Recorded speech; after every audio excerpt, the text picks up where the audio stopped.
Desde hace 120 años, la revolución que inició Edison con el cilindro acústico no ha terminado. La patente, fechada en el 19 de febrero de 1878, marcó los orígenes de la industria de la grabación. Los métodos físico-mecánicos que se utilizaban para la transmisión y grabación de los sonidos eran muy pobres comparados con los estándares de hoy en día. Las primeras grabaciones experimentales, hechas en los laboratorios de Edison para la Edison Cylinder Records en Nueva Jersey, fueron con piano y voz y pequeñas orquestas tocando canciones populares de la época. Una noche de 1888, Edison invitó a que participaran en una pequeña grabación experimental al dueto de compositores populares de la era, Gilbert and Sullivan. Al concluir, Sir Arthur Sullivan le mandó una breve carta a Edison diciéndole: «Estimado señor Edison, solo puedo decir que estoy asombrado y un tanto aterrorizado ante los resultados del experimento que se llevó a cabo esta noche. Asombrado ante la maravillosa invención que usted ha desarrollado y aterrorizado ante la idea de que mucha música horrenda será plasmada en los discos para siempre». El cilindro logró lo que nunca antes se había logrado en la historia de la humanidad, y a partir de él surgieron tecnologías inicialmente pobres para los estándares de hoy, con las que se empezaron a reproducir a los artistas de ese tiempo. Cuando se advirtió que estas grabaciones eran redituables, o sea, que dejaban dinero, la compañía Edison Cylinder Records comenzó por fabricar fonógrafos y puso a la venta, aunque de forma limitada, los cilindros de dichas grabaciones. Cabe mencionar que una de las aplicaciones más interesantes a nivel negocio fue la de los Nickelodeons. Julius Wilner, nativo de Filadelfia, creó estos aparatos que no son otra cosa que las rocolas de cilindros donde la gente podía escuchar, por 5 centavos, una gran variedad de música. El negocio era tan estupendo que en un mes, con una rocola en 1890, se podían llegar a recaudar hasta $1,000. En 1895, Emil Berliner crea el disco de acetato que se escuchaba en los gramófonos con el disco en movimiento. El sonido era captado a través de una aguja o púa por un diafragma mecánico que transmitía sus vibraciones a una bocina en forma de embudo que servía de amplificador. Los discos de acetato tuvieron mucho éxito porque se podían producir con mayor facilidad y en mayores cantidades que los cilindros. Para 1926, el gramófono había reemplazado a las pianolas populares de la época, y en ese año hace su aparición el sistema eléctrico para la grabación y reproducción del audio. Se perfeccionaron el sistema eléctrico y la captación de sonido se hizo a través de micrófonos de carbón. Estos eran el Western Electric 600A y el micrófono de Reis, de origen alemán.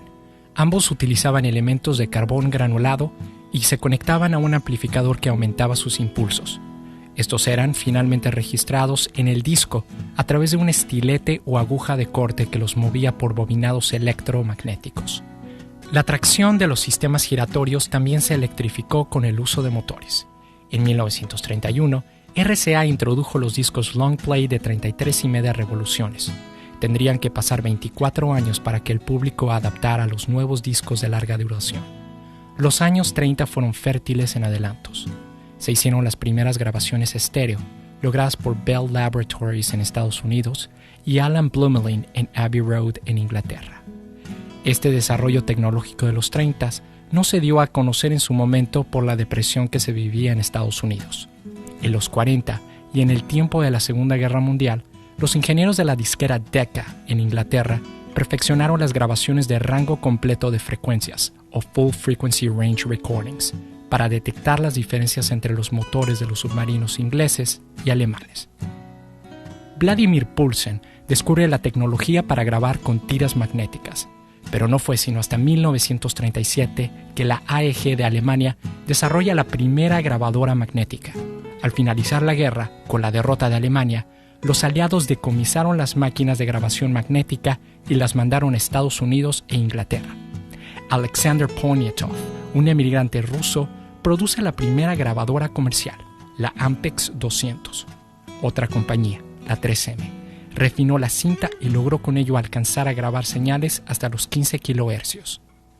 Uno de los primeros convencidos de las ventajas de la nueva tecnología fue Bing Crosby, que insistía en que sus shows radiales fueran grabados con la nueva cinta Scotch de la era.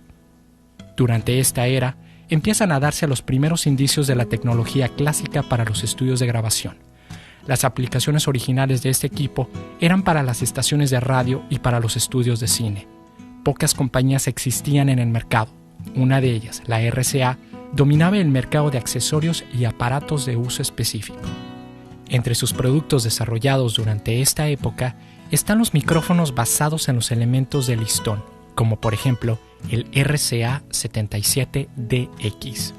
Al igual, el RCA-44BX, el cual fue ampliamente usado en la radio, como lo podemos observar en este pequeño videoclip de la era, de la estación de radio NBC después de la guerra. Veterans and servicemen and women interested in radio careers are invited to apply for an NBC Welcome Home audition. Write to NBC Welcome Home Auditions, Rockefeller Center, New York. This is the National Broadcasting Company. Not for just a day, not for just a year, but always.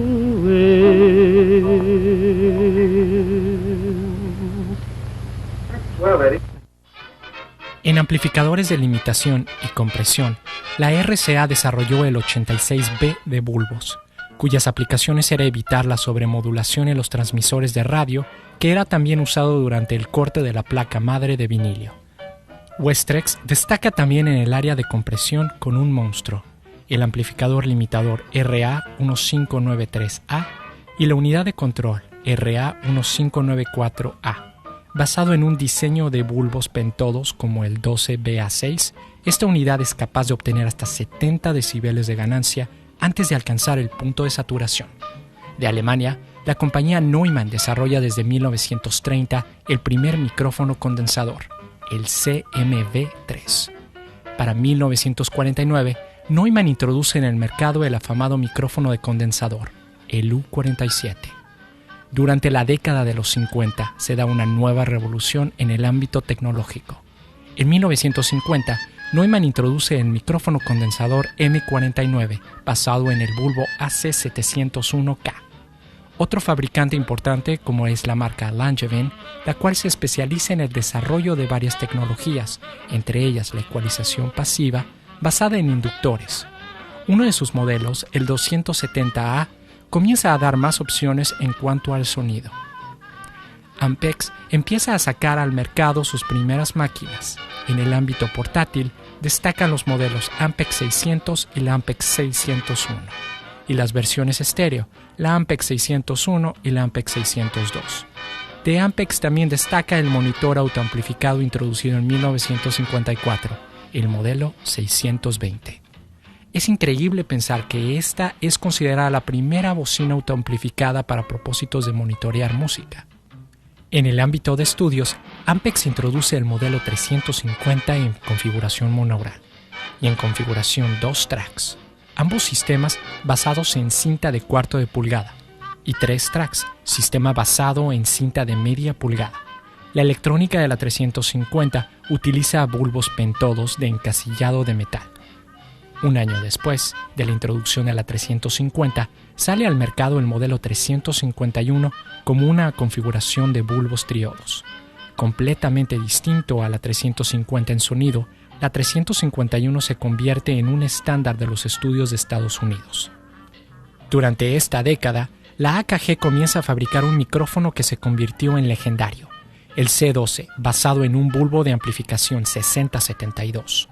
El C12 empleó pequeñas variaciones en la manufactura de sus cápsulas a lo largo de los años, razón por la cual cada uno de estos micrófonos tenga un sonido particular. A finales de la década, la disquera Decca lanza al mercado una serie de grabaciones conocida como Living Presence, que para muchos audiófilos es considerada como uno de los máximos ponentes sónicos y musicales de la época. Utilizando el innovador árbol de Decca, con tan solo 3 micrófonos, cuya señal de línea alimentaba directamente a una grabadora modificada de 35 milímetros, sin amplificadores de entrada y salida, se consiguió una pureza de sonido nunca antes lograda.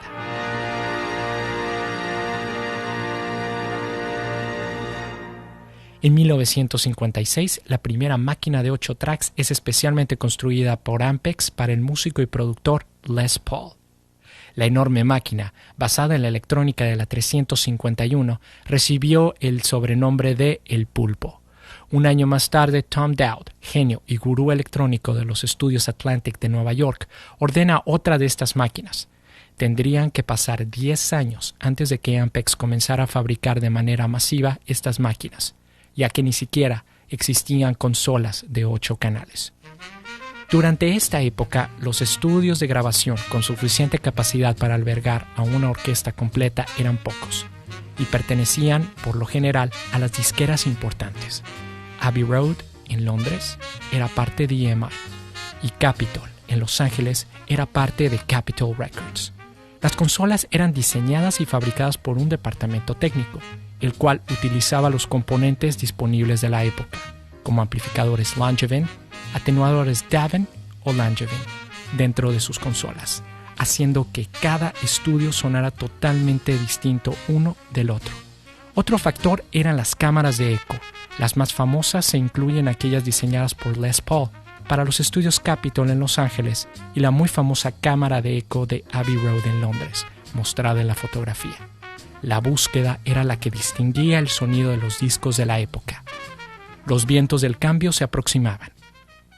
El 9 de julio de 1955, Bill Haley and the Comets llegan al primer lugar de las listas con un nuevo estilo que cambió la perspectiva de la música para siempre.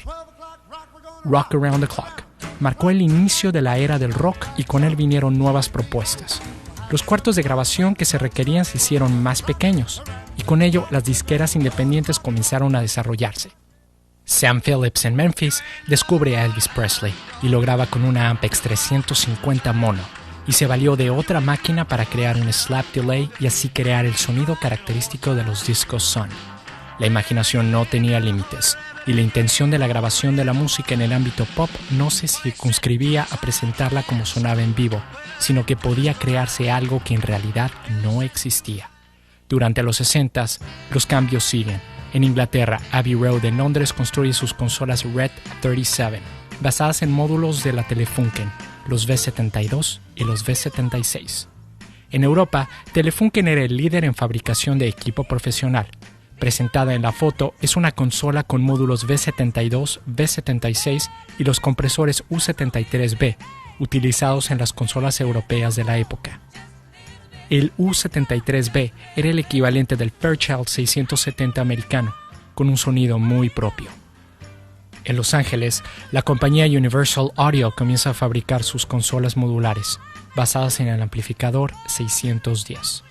Las consolas, de no más de 12 entradas y 3 salidas y un envío a la cámara de eco, fueron usadas en sus estudios United Western, que estaba localizado en el 6020 de la calle Sunset en Hollywood, California.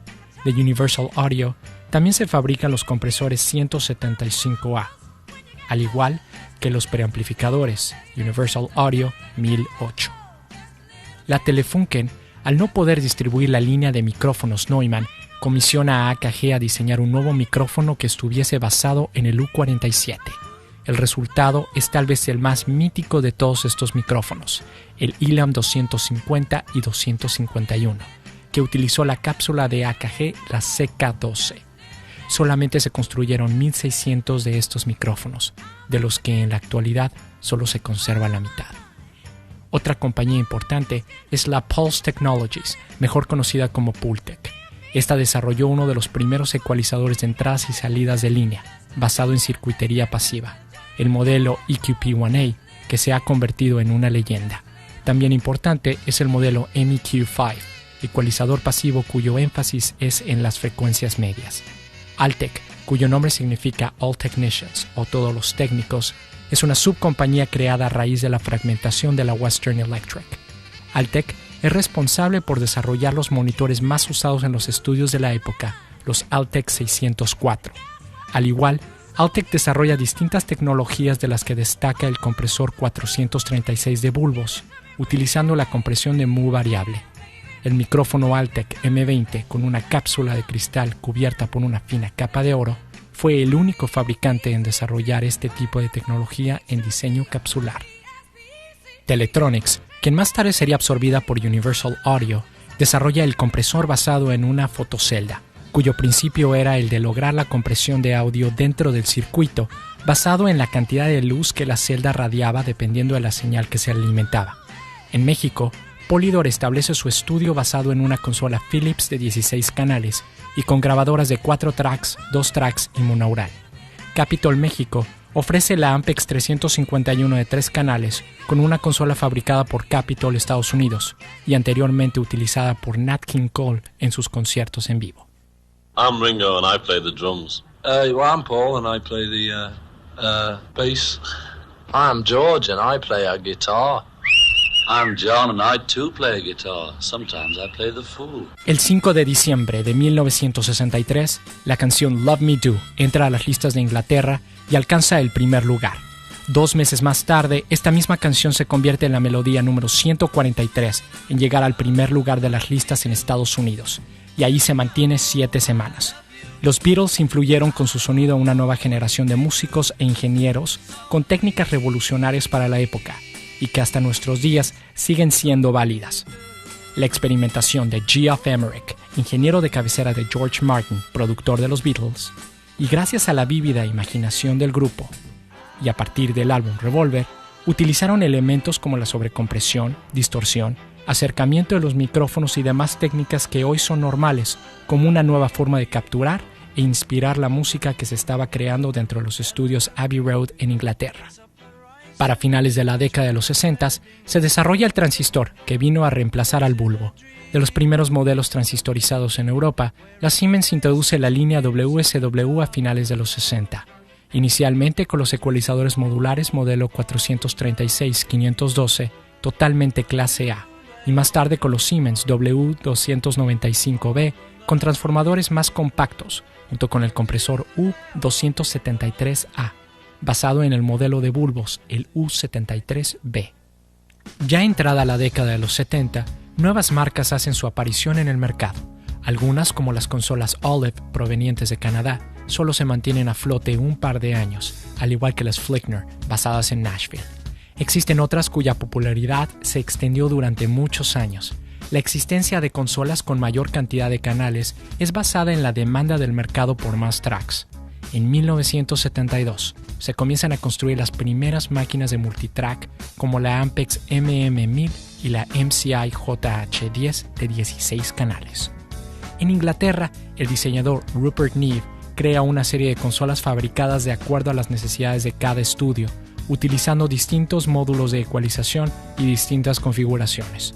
Entre los modelos populares de su serie 80 destacan los ya míticos módulos Neve 1073, con preamplificadores de micrófono y amplificadores de línea, al igual de poseer un ecualizador que ha sido descrito como altamente musical. Otros módulos que Neve creó fueron los 1066, 1084 y 1085, entre muchos otros. De Estados Unidos nace otra compañía que ha perdurado hasta hoy en día, API o Automated Process Incorporated.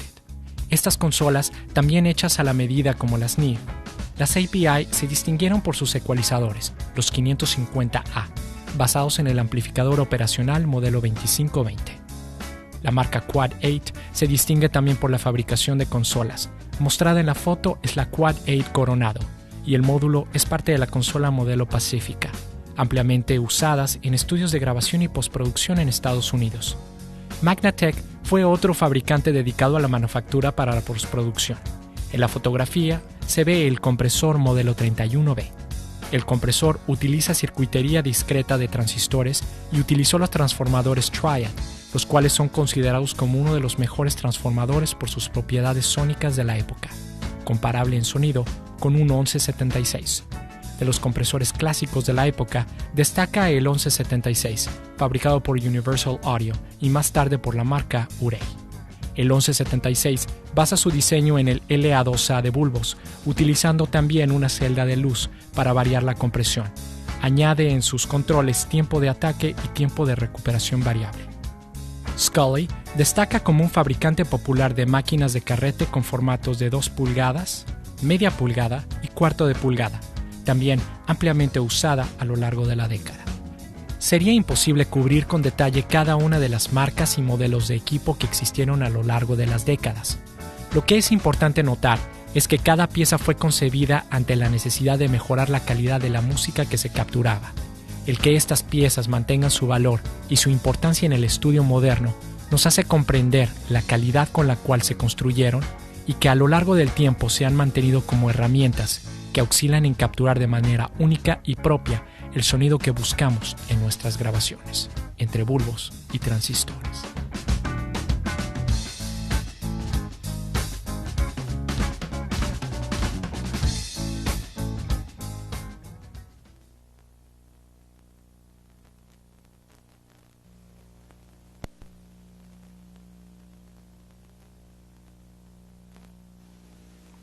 Hi, my name is Steve Hogan, and I'm the Vice President of Engineering at Jensen Transformers.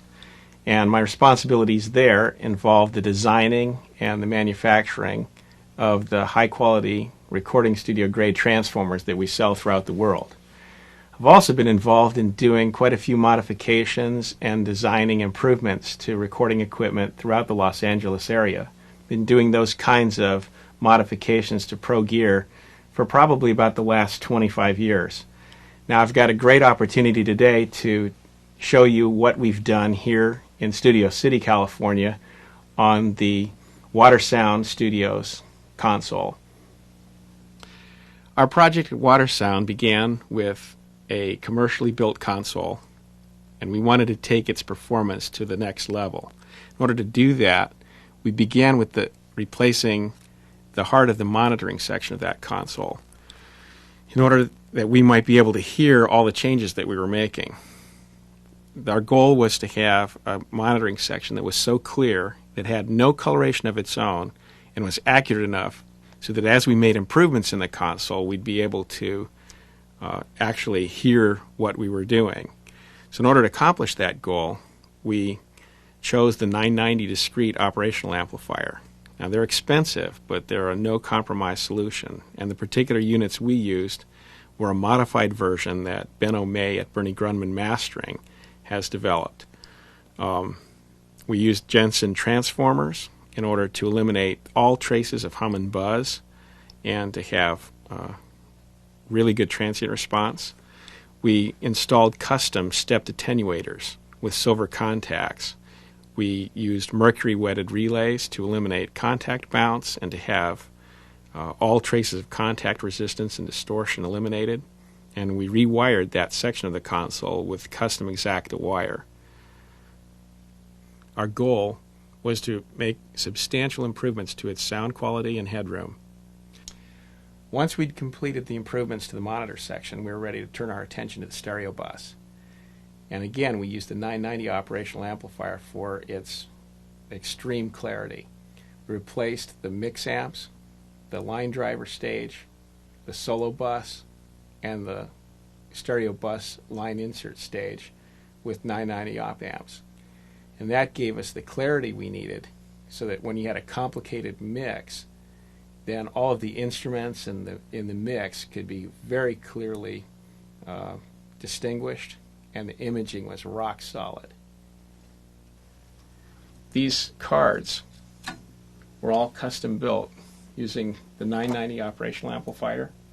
We used extra low frequency decoupling capacitors, and we even used Caddick resistors for the main feedback resistor values.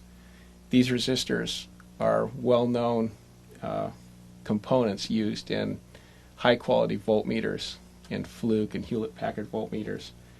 They have the precision that kind of electronics demands, but also the sound quality is superb. With this panel removed, you can see the revised monitor section. All of this circuitry right here includes a low-frequency subwoofer crossover and all of the rest of the monitor circuit, including the mercury-wetted relays, which do all the switching in this circuitry. You'll notice that the custom-modified Benno 990s have DC servo circuitry applied to them to eliminate the need for coupling capacitors. For that reason, this monitor section is really, really clean and allows us to make critical judgments on the rest of the circuitry. Well, there's been a lot of modifications we've done to this console, including the line input modules.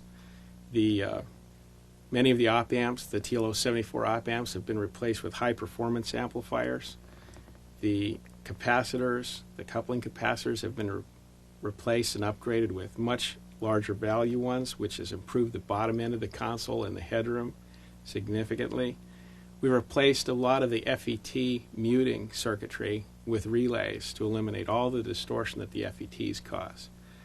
And the end result is a very, very musical console. It's actually not that many studio owners who are willing to press for perfection and are willing to spend the time in the listening tests and the money it takes to do these kinds of modifications. But when you're in the quest for the very best music, and when creating music and capturing it so that it moves your heart is your passion, then that's the result you get. And that's certainly a very pleasant result we've gotten here at Watersound Studios.